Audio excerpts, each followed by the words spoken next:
Good evening. Of course, always when I start. All right, my name is Daniel Young. I'm the owner and founder of Adapted Perspective and the Adapted Perspective channel, where I help you make your dreams a reality. Our stock market investment strategy using closed-end funds represents just one way how we're going to accomplish our dreams. If you want the full methodology and the 12 steps to financial freedom, then head over to Facebook and check out my page there called Adapted Perspective, Navigate Your Finances.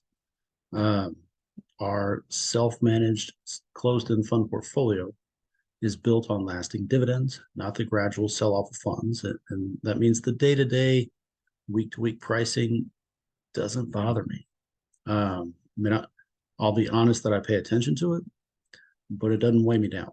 And that's very different than most market advisors and most investors. I don't track things day to day. I track things when I'm about to make a buy or when I'm about to sell something.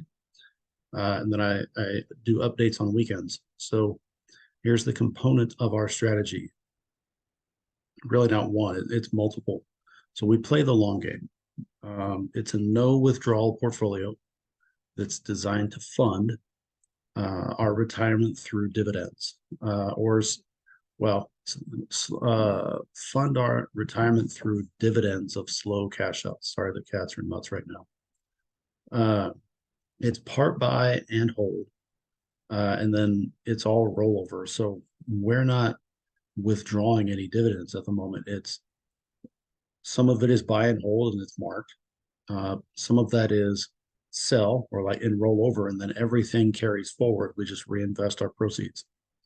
We're targeting 9% plus dividends and not that 5% crap you get with Apple. We buy during fear and we buy more in extreme fear.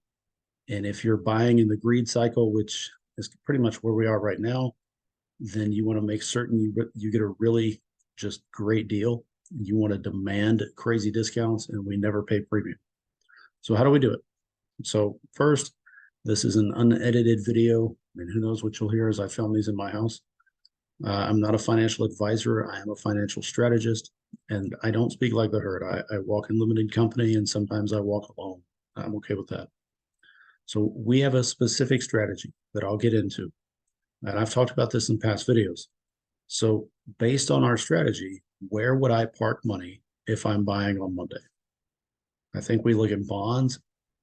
We still look at energy infrastructure, so that's oil, utilities, just energy transfer. And this third, almost nebulous area, it's part bond, part energy, part real estate.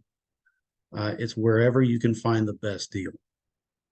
So let's see where the bargains are for the week and see who's got the greatest discount.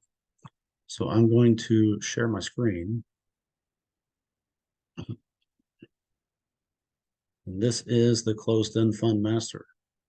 All 426. There was one delisted fund, finally expected, but one delisted fund this week, tickered KMF.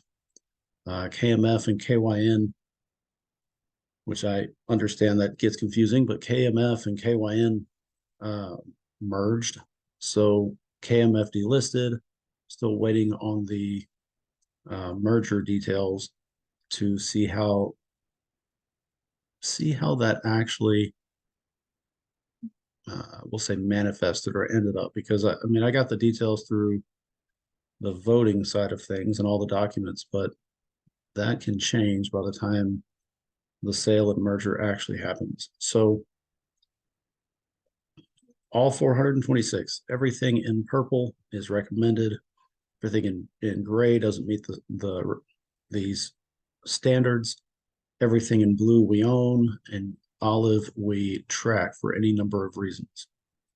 The buy alerts or the targets. 3 asterisks is a buy alert where the discount has doubled the historical average and the current discount exceeds the 5-year discount average. 2 asterisks would be that we already own the fund and it's a dollar cost average. And then 1 is we're tracking for any number of reasons. So if we rank by discount, This video's in the way. And then we look by target. HFRO used to be the first on the list, but it actually hit kind of like it finally hit a bottom and took back off. So DNIF unseated it as the top discount. Now, that being said, I looked at their portfolio again, and they do have some interesting stuff in there. But when I look at it, it's just like, it is some interesting stuff. It's it pays 4 times a year and not monthly, but pending your strategy, maybe that works. We own these two funds, and yeah, they pay quarterly. Um, we like the funds, but it'd be the same as this. It pays quarterly, but I don't know. It's just that their portfolio does not automatically scream yes. So even though it's sitting at the top, we're going to look at these three. I mean, we could look at them all. Normally, I highlight the three asterisks. I deposit them into this spreadsheet. That was not what I wanted. Current applies to the ones we currently own and how much we own. So they're all discounted. We look at overall yield. So we're targeting 9% and above, and we're also not buying anything new, which eliminates a lot of the list. So now everything's at a historical discount or greater, better than a historical discount. Everything's got a crazy yield. Then it comes down to overall strategy, but it also comes down to, we're going to switch that. It also comes down to what our targets are, or what specific funds we're targeting. And we're looking at mostly bonds. That's a mix of bonds and communications and energy, some real estate. And this is all energy transfer and energy infrastructure. And private equity is great, but we're going to nix that from the list this week. So if we're going to optimize what we buy and why, and kind of get into this a little bit, these are the top three for sure, by discount and by yield. And they make the cut based on, based on the data. So which one is it?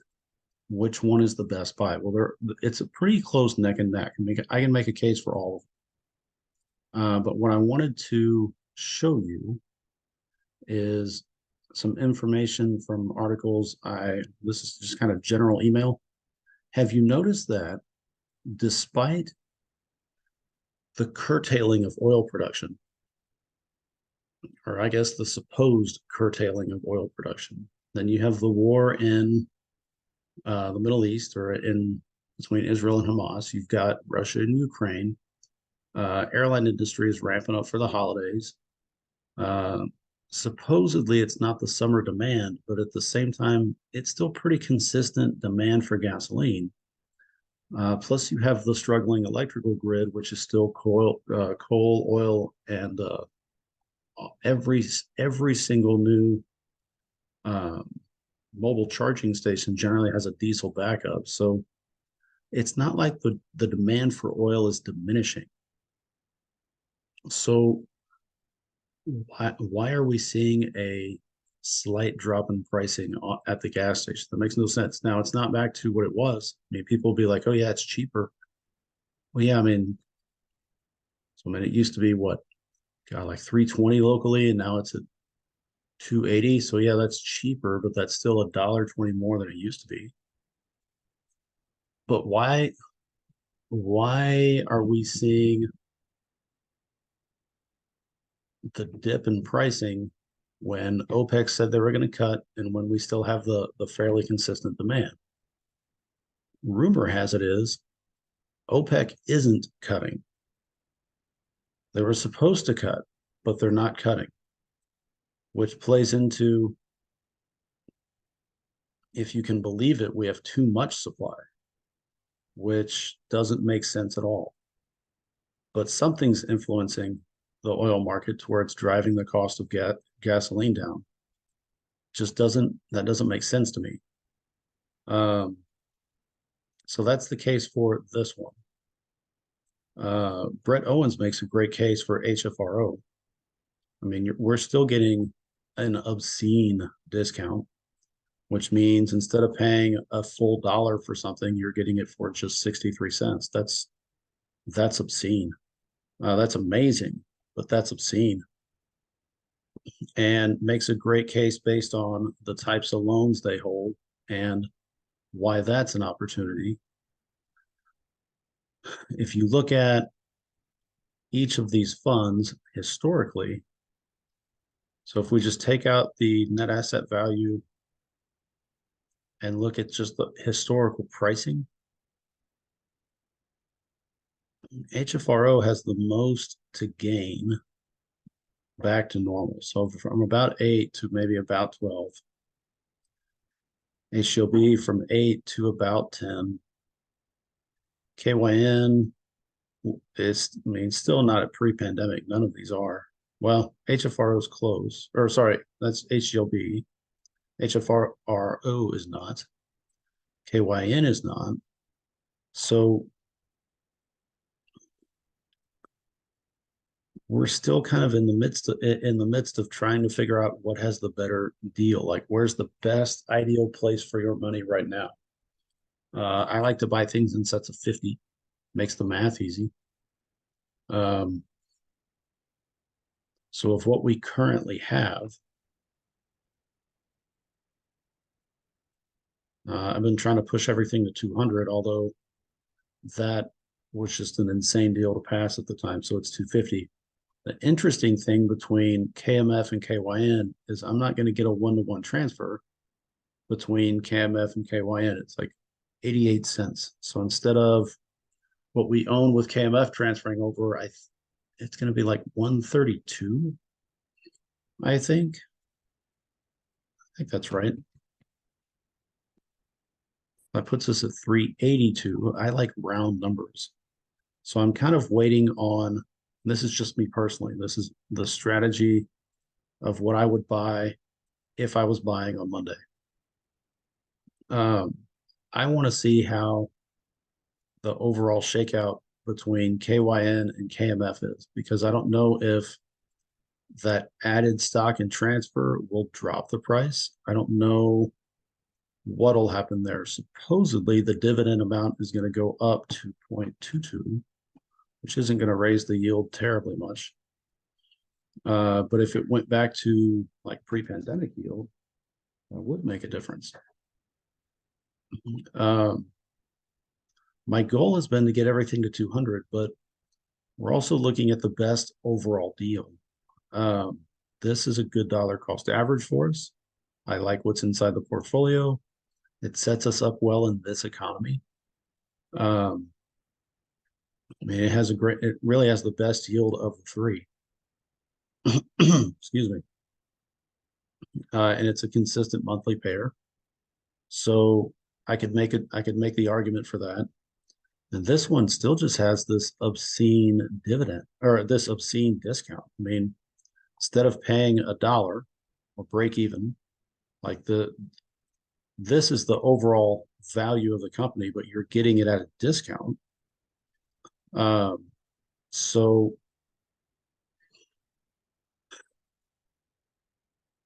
I mean, 67 cents a share instead of a dollar sounds really good, but so does that one. I mean, that's 78 cents a share. That's almost 80 cents a share. And historically, based upon the data, it's not just that it's that percentage off, it's based on the data. The historical discount's near 15%. The 5-year discount is near 22%. So if we double the historical discount, and to where investors are at the point of going like, hey, we want to change, figure this out, make some changes, and it inspires the management to raise share price and decrease net asset value price, or keep net asset value price, but find a way to increase share price. And when the window closes, then you get the increase in value. And if you're in the mood to sell, that's great. But if you're like us, it's a long-term hold. So it's not like we're selling tomorrow. Um, it's trying to find the best deal for your money right now, because what's best this month may not be what's best next month. And as much as we like all of these funds, um, you can't play favorites. I mean, just because I like funds doesn't mean it's always the best deal. I mean, I love funds that aren't on this list, but they're not the best deal right now. So what could I make the case for? If I consider the money we had coming in at the end of the month, no, I don't have that much money. 290 is what we currently have in dividends. 130 is what we should get in dividends this month. That means I like sets of 50. At the highest, I could go 8.4. That means KYN or HCLB. And I kind of want to wait to see how that merger goes. This is tempting, but that really just leaves this option. So I would pick up 50 shares and it would work out like that. And overall, we would have 200 shares. And I type it in not so you can see this number, but so you can see the actual annual dividend or the per period dividend. So if I'm buying Monday, which I'm not, if I'm buying Monday, I have that. But if it's you and not me, if you've never bought a closed-end fund, I would encourage you to read more about closed-end funds. Watch some more of my videos, especially the earlier ones where I really get into how closed-end funds work. And I would encourage you to look at any of these funds, but it's going to depend on your financial strategy. If you're okay with quarterly payments, great. If you want something monthly and you want the best discount, that's HFRO. If you want something that's got a little bit more mixed profile, a little bit more mixed portfolio, that's got a little bit more than just bonds, that's HLB. And if you want to invest in oil, that's KYN. And KYN is oil and energy transfer and energy infrastructure. I mean, it's going to go up and down based on the energy sector as a whole. But as much as you like the green stuff or as much as you hate the green stuff, oil is going to be around regardless. All the green stuff takes oil in order to work. It takes oil in order to be made. Solar panels, oil byproduct. Wind turbines take oil in order to run. It's still going to have to be done. Like building the windmills is done by equipment that uses diesel. So it's going to be a needed thing for here on out. So I can make the case for all of them. It really comes down to your strategy. If it's me and we have the money, it would be here because I would love to bump this to 200. If it's me and we don't have the money, which we don't, then it's a wait game. If us personally, we're going to wait and see how this shakes out unless the price drops and the discount just goes crazy. And if you've never done this before, HFRO is a good place to start. And if you already have closed-end funds, then it does. And I don't want to be wishy-washy, but it is. It depends on your strategy. We run a self-managed portfolio that I post, and I post everything. I don't post that we just bought a share of a stock on a certain day. And this is how many dividends we have off that one stock or that one share. I post everything so you can see exactly what's going on overall.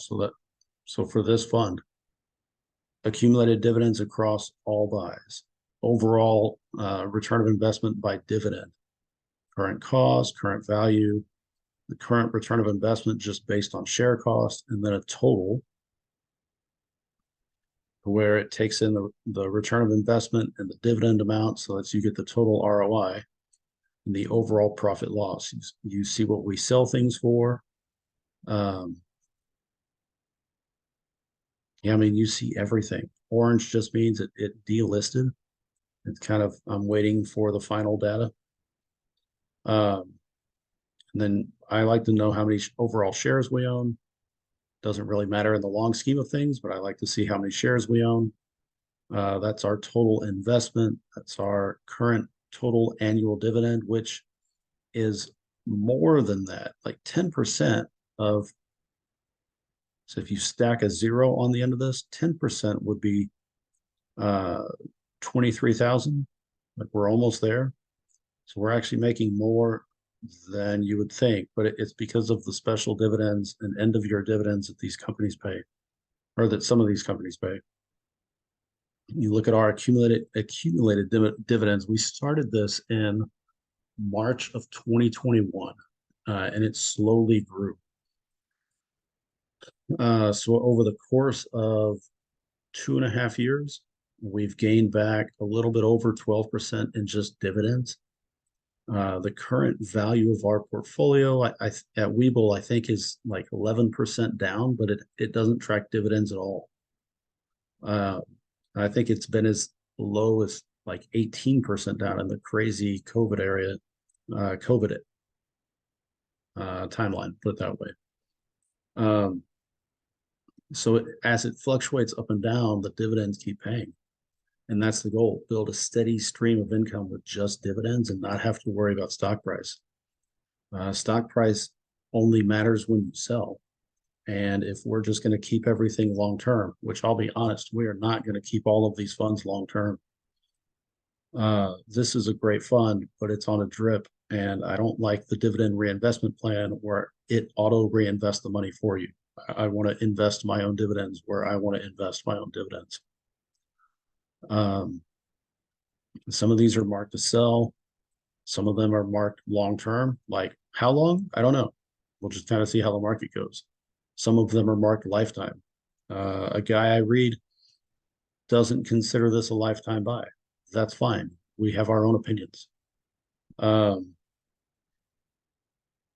yeah, but all of this, I mean, I'll scroll back down. So HQL actually needs to be changed. I don't know if it'll sell at 20%, but I'll just put it there because it's easier to match up. So that's a sell. USA, same thing. Originally lifetime, but I really don't like the automatic dividend reinvestment stuff because I don't get to reinvest those dividends where I want to invest those dividends.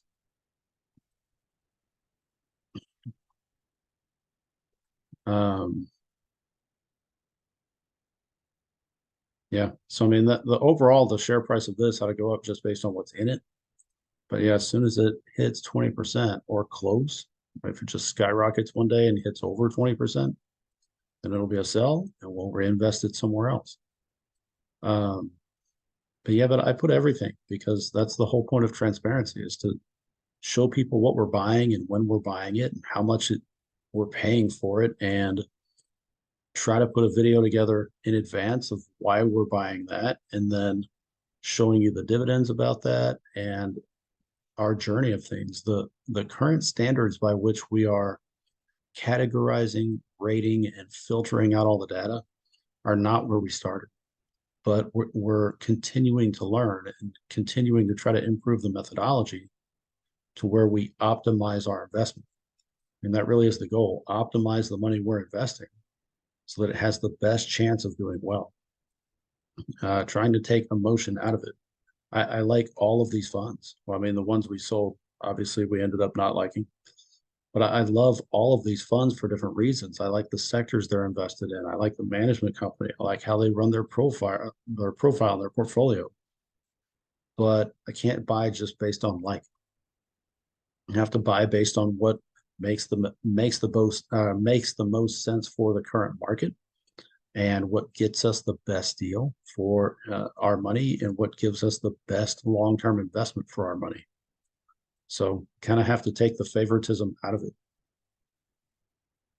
I mean, gosh, I love this company, but I love this company because I love this company, but there's better places to put our money right now.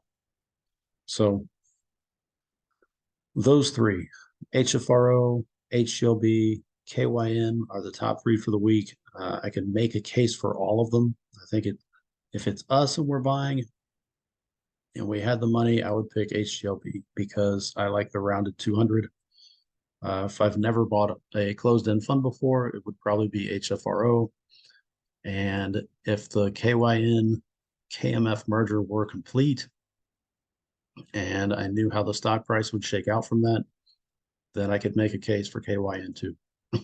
So, yeah, if you like my content, consider subscribing to my channel.